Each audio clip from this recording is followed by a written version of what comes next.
Okay, hello everyone. Thank you for joining us today. My name is Ellie Raver. I'm with businessadvising.org. Before we get started, just a couple of housekeeping issues. Want to let you know that everyone is being recorded and you're muted for now. But if you have questions, and Marshall, our presenter today, is nice enough to stay after his presentation and answer any questions you might have. So there's a Q&A feature on your toolbar. Feel free to ask any questions, and at the end of the presentation today, I'll go over those questions with Marshall and we'll answer them all. So feel free to ask questions along the way. Thank you everyone for joining us today. It's always great when we have such fantastic participation on these webinars. A little bit about who we are. So businessadvising.org is a program of the nonprofit Pacific Community Ventures.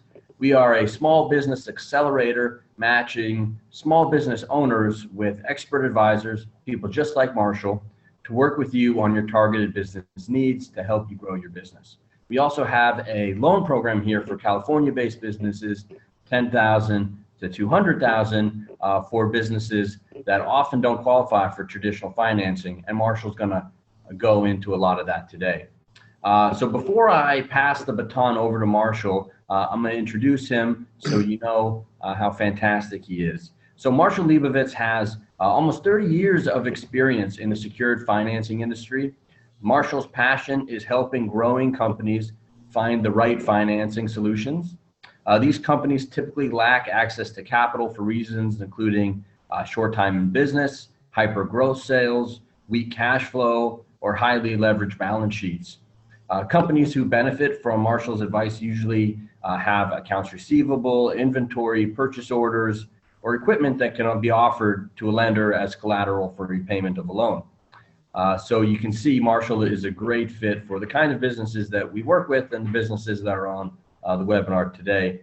And Marshall is a volunteer with us at businessadvising.org. So we really appreciate you, Marshall, taking time out of your busy day to lead this webinar for us. And without further ado, I'm going to mute myself, stop my video, and pass the baton over to you. Great. Let's see if that worked.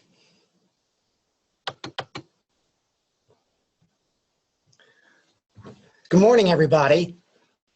I'd like to thank Pacific Community Ventures and businessadvising.org for inviting me to present at today's webinar.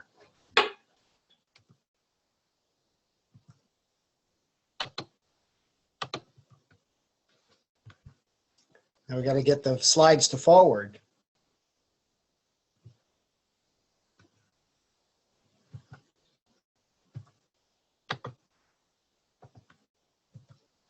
Oops.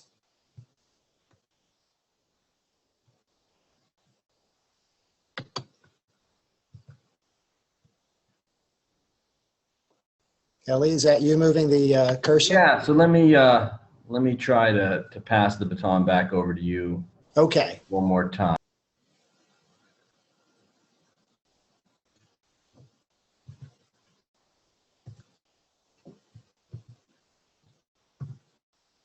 There we go. So I've had multiple calls from founders of growing companies. The story is always very similar. In a few short years, the company has grown to over X million of revenue and has raised significant equity, including through convertible notes from a variety of investors. With the next equity raise, however, the founders would no longer have majority control of the company shares. Could I help them preserve their equity interest? So how many of you have had a sleepless night or two worrying that you've worked your fingers to the bone to build your company, but may have given away too many of your shares to investors? Or you've run out of capital, but can't raise more money from your existing investors. Maybe you've missed a milestone, or the investors simply don't have any more money for your company.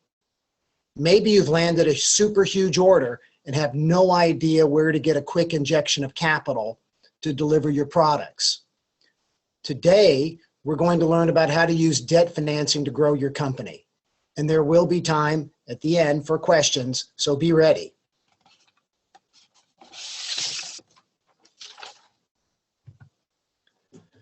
You should always consider utilizing debt as part of your capital structure anytime the option involves giving up common shares now or in the future, unless, of course, you enjoy seeing someone else reap the benefits of your hard work. Unless you borrowed a lot of money, there is little likelihood a lender is going to get involved in your operations or request a seat on your board. While it's not unheard of, 99% of lenders will not ask for any shares, stock options, or warrants as a condition of the loan, nor a share of your profits. Compared to equity, debt is easier to raise, takes less time, and costs less to raise, and provided you're making profits, the interest is tax deductible, lowering the effective cost of the borrowing.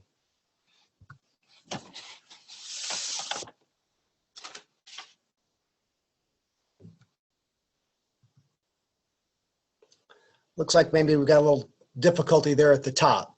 But anyway, unlike an equity investor who receives no guarantees it will get any of its money back, you have to pay back a lender with interest. While I have helped a company grow from $5 million of revenue to $50 million of revenue solely on the back of factoring without any dilution of ownership, it's not the norm. You may still need to raise equity, just less of it by using debt. Debt isn't a panacea, but it's one way to hold on to more of your company when compared to only using equity and equity-like instruments to fund your company. Unless the company has a track record of generating positive cash flow sufficient to repay its debts, it's almost a given that the lender will ask for a personal guarantee from any shareholder with a 20% interest or greater in the common shares of the company. In the case of SBA loans and other similar funds, it will be a requirement of the deal. On the other hand, if you no longer have a majority control of your company, there are some lenders that will waive the personal guarantee requirement. Financial covenants are ratios that evaluate your ability to repay your debts with cushion to spare. Two likely covenants are the debt service coverage ratio and a leverage ratio. Notwithstanding the lower rate, it may not be to your advantage to get a bank loan if you can't meet the financial covenants going forward. Banks, government loan programs, and some asset-based lenders will likely require financial covenants.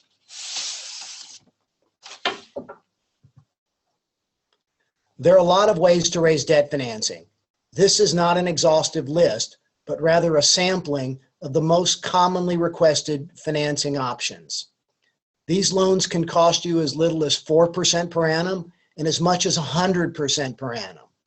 Even within the categories shown here, there can be deviations in relative cost depending on the unique circumstances of the financing requirement.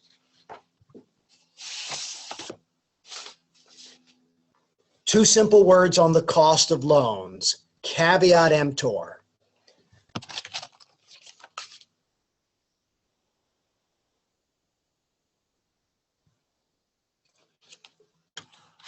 The APR, or annual percentage rate, is an easy acronym to spell, but it's not easy to calculate. One client recently told me about a proposal they received to finance their Amazon receivables at 4%. Once we discussed the terms and we properly calculated the APR, the real cost of the money was actually 32%. The same client showed me another proposal for 4% financing of all of its receivables. The APR was over 64%. I had lunch last week with another loan advisor. She had seen some merchant cash advance lenders propose to her clients APRs approaching 100%. Be sure to consider all the costs and all the terms. And if you can't figure it out, ask the lender to tell you the APR or ask someone like me to help you. Remember, the lender is going to price based on their perceived risk of being repaid.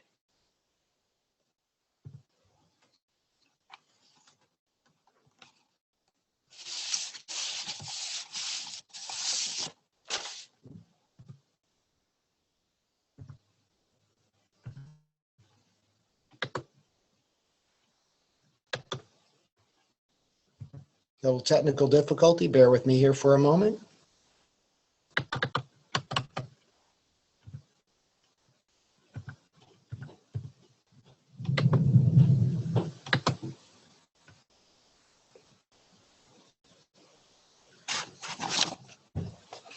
There we go. So I recently spoke to a lender about a prospect that he'd already spoken to multiple times. I asked why the deal had not moved forward. It boiled down to the lender's concern that the borrower's expectations were unrealistic. The prospective borrower kept talking about how great the company was going to be in a year and wanted the lender to provide a loan tied to future projections. So here's the lesson. Telling your story to a lender is different than telling it to an equity investor. The investor wants to know how they're going to make a great return on their investment. The lender simply wants to know how do they get repaid. Depending on the lender, they want to know that they can get repaid in 3 different ways. So a lender is going to evaluate the cash flow of your business, the liquidation value of their collateral, and finally, a guarantee of either the shareholders or the business or both. If you can answer the questions on this chart honestly and completely, you'll be best positioned to focus on the lenders most appropriate for your needs.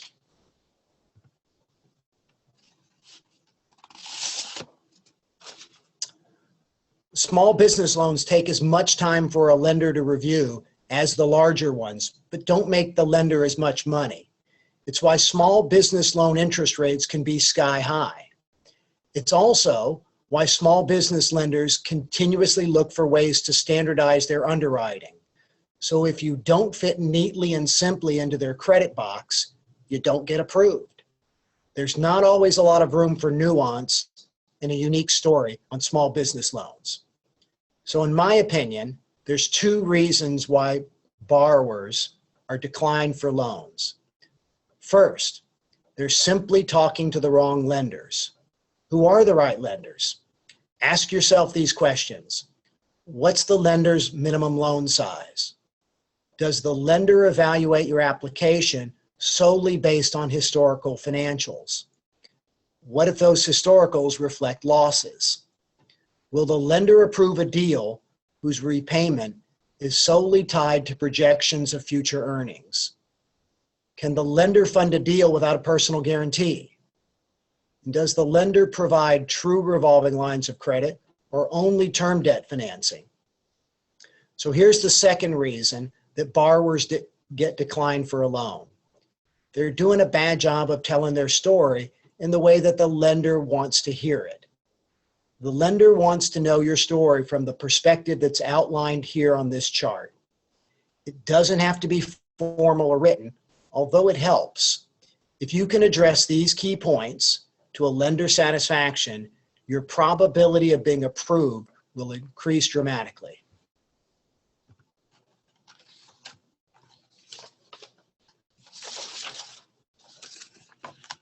To tell your story most effectively, you need to gather some basic due diligence information. Depending on your unique circumstances, you may need less or more than what's here on this list. But here's a couple of key points to remember. Have this information ready in advance so it doesn't look like you're surprised by the request. Have the information ready in electronic format so it's easy to transmit. Know the information like the back of your hand, know that it's correct, and understand what it means. And never withhold information because you think it's too scary for the lender. If it takes you more than 48 hours after you've received a request by the lender to produce this information, you simply aren't prepared to request a loan.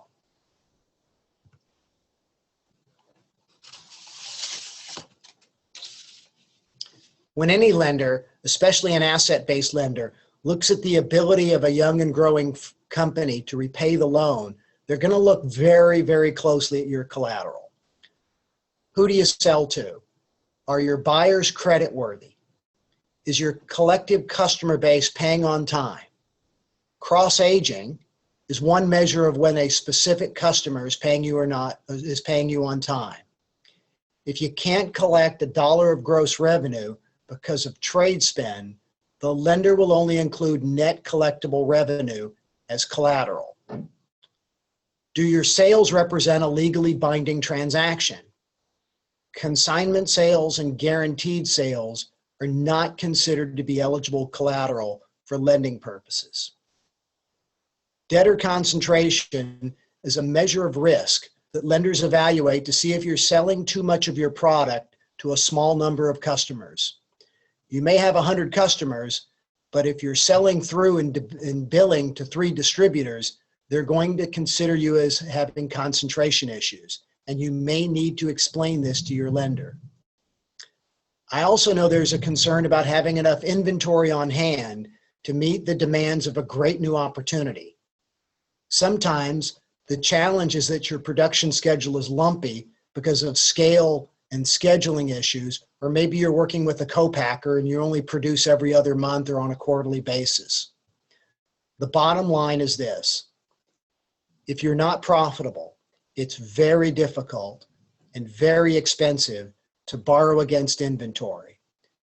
Most lenders will not lend against inventory built on spec unless you're profitable and your historical sales show that the product is selling through. Plus, the percentage that you can borrow against your inventory is often very low, and it's tied to liquidation values. Finally, only your finished goods will be qualified as eligible collateral.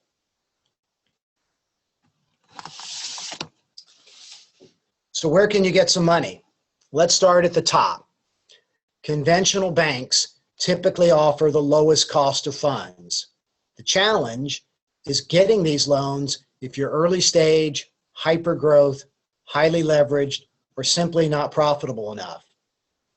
As an aside, if it's important for your California-based business to have a loan or a banking relationship with a mission-based bank that shares your values, then you might want to consider New Resource Bank, Beneficial State Bank, and Community Bank by the Bay.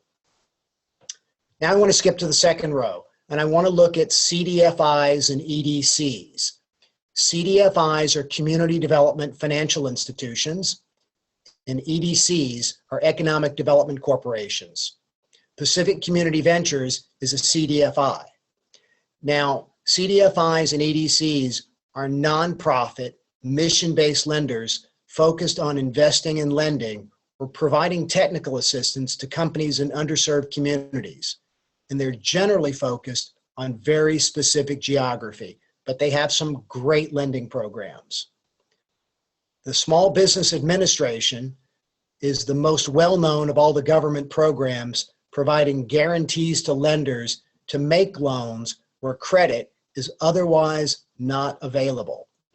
Under the right circumstances, these can be really good loans if used appropriately. If you're well prepared, the paperwork, while a bit cumbersome, is actually not overwhelming. Some of the SBA programs support small loans, others large loans up to $5 million. Some support amortizing term loans, while the Capline program is a purely revolving line of credit tied to receivables and inventory. Now here's something that's key. Not every SBA participating lender participates in each program, and they can underwrite however they choose within the guidelines. You'll have to work hard to find the right lender that's the best fit for you. Likewise, there are local loan programs through your city, county, and state institutions. Some of these are EDCs, some are mission-based, and they provide loans directly where credit is otherwise not available. A great example in California is the CalCap program, which stands for California Capital Access Program, and they provide both revolving lines of credit and term loans. The underwriting criteria for local programs are often more flexible than the SBA, and the loan amounts range from small to large. Again, the key is you have to find the lenders that are participating in these programs. The U.S. Department of Agriculture has a business and industry loan program that operates similarly to the SBA program, while offering guarantees on loans of up to $25 million, but is focused on businesses located in rural communities. Now let's go back to the top row. If slow, patient, mission-focused money is your objective, check out lenders like Kiva and RSF Social Finance or slowmoney.org. The world of marketplace lending is also growing daily. Some of the sites are peer-to-peer, others are crowd-funded. All I'll tell you is be careful on both the terms and the conditions, caveat emptor. Some are merely offering merchant cash advance loans, and I've heard of loans that are near 100% APR. A few lenders you might want to investigate, and this isn't an endorsement, On Deck, Cabbage, spelled with a K, Kickstarter, Kick Further, and Barn Raiser. For those of you who are in the food business, Whole Foods has a local food producers loan program of up to $100,000, but it covers expansion and not operating expenses. Now to the bottom row. Asset-based loans are loans secured by receivables, inventory, and purchase orders. Lots of lenders of all loan sizes and borrower risk profiles. The rates can range from as little as 5% to more than 50%. Equipment loans and real estate loans are two other examples of asset-backed loans that you might want to consider. Convertible debt. If used wisely to supplement equity and non-dilutive debt, it can be useful. Otherwise, it is dilutive and can be very costly in the long run when it's time to sell your company.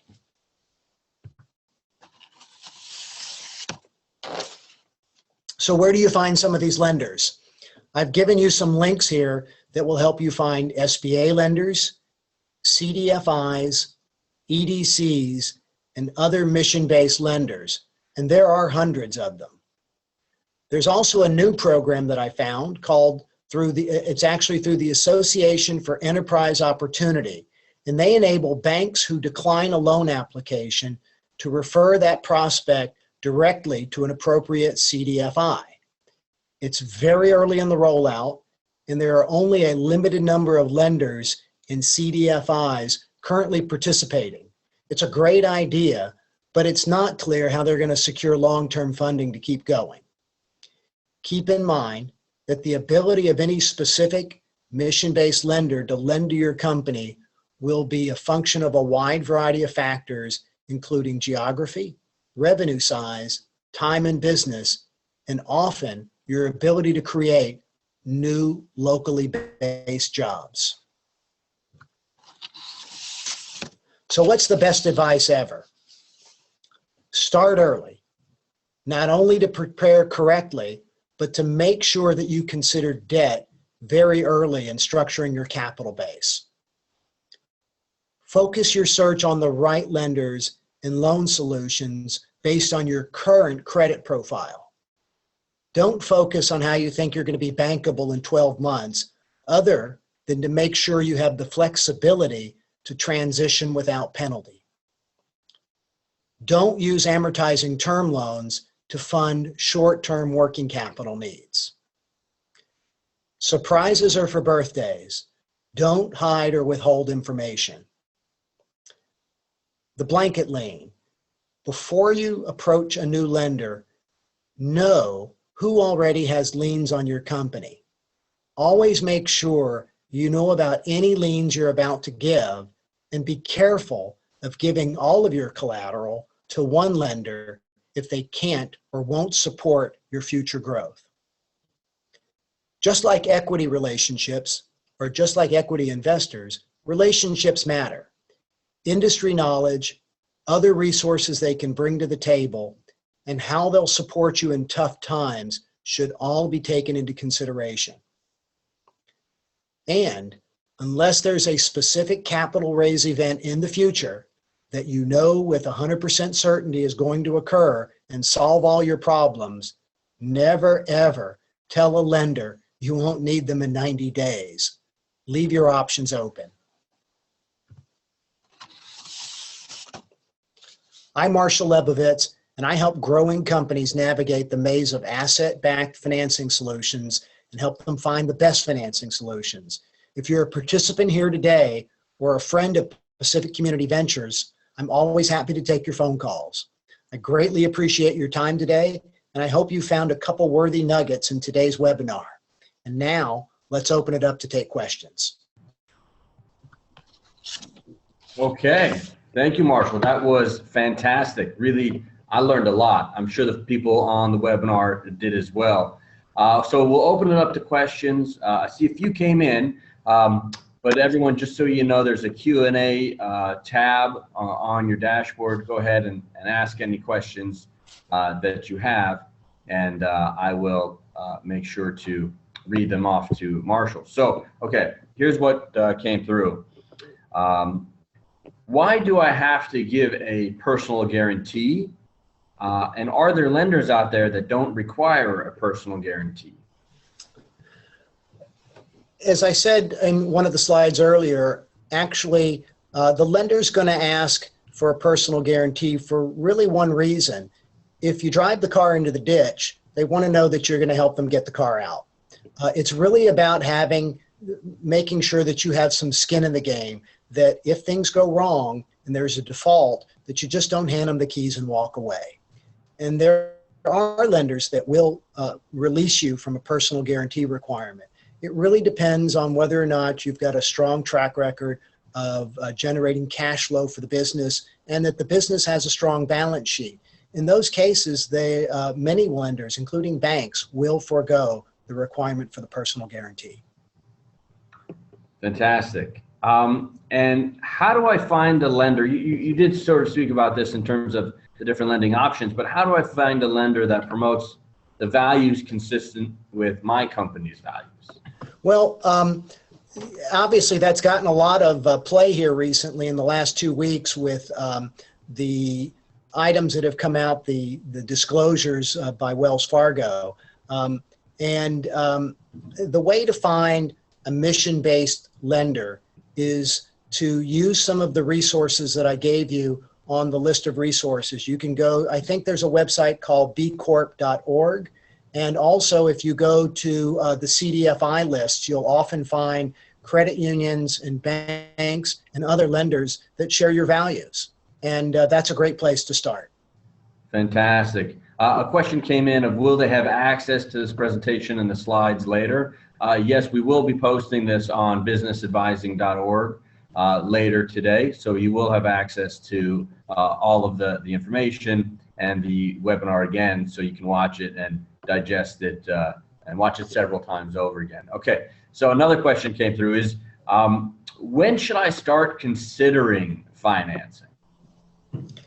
Very early in the process is the best time to start. If you decide to go after a loan because you need it, because you can't make payroll tomorrow, then it's a little bit too late. Obviously, the longer you can prepare in advance, the better. And the faster you need the money, the more likely it's going to cost you more. So I always tell companies you should be tracking your cash flow at least 13 weeks in advance. And that'll give you a good idea of when you're running out of money for working capital purposes. On the other hand, if you know that you're going to be making an investment in 3 or 4 months for new equipment in order to expand, that's a good time to start. As soon as you've made the decision to invest in new assets is when you should be considering how you're going to pay for them as well. Fantastic. All right, let's see, another one came in.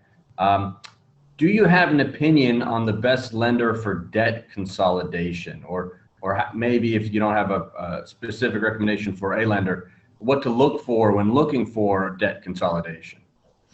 Well, like I said earlier, you always want to ask the lender a lot of questions and figure out whether or not they're a good fit for you. I'm sure there's a lot of lenders out there right now who would be happy to charge you 50% APRs in order to consolidate your debt. I don't really think that's in your best interest. So go through the process that we talked about, ask a lot of questions of all these lenders, and find out what they can do to make sure that they're a great partner for you for the long term. But you know, there are a lot of lenders that can do debt consolidation and restructuring, including the Cdfis, including the banks, the asset-backed lenders. It's really about finding out who's the best fit for you. Fantastic. And another one came in that said, you know, you spoke about 2 critical ratios. Can you point to some resources to learn more, or what would be a good benchmark, I guess the person's asking, to know if I'm within, you know, the sweet spot in the ratio? That's a really good question. So the debt service coverage ratio determines your ability to be able to service your debt on a going forward basis.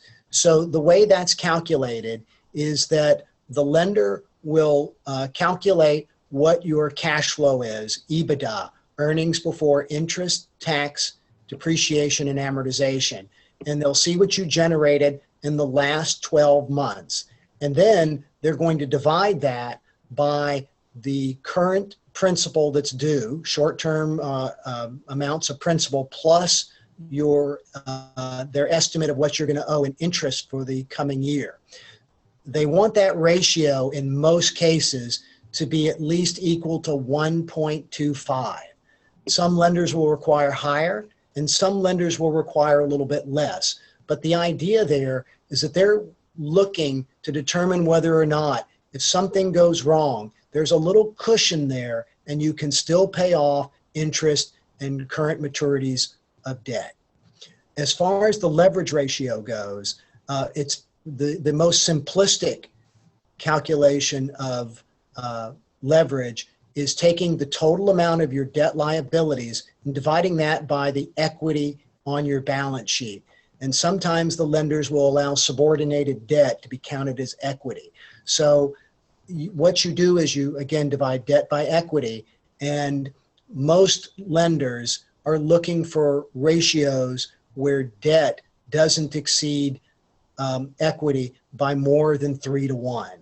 More conservative lenders may look at 2 to 1.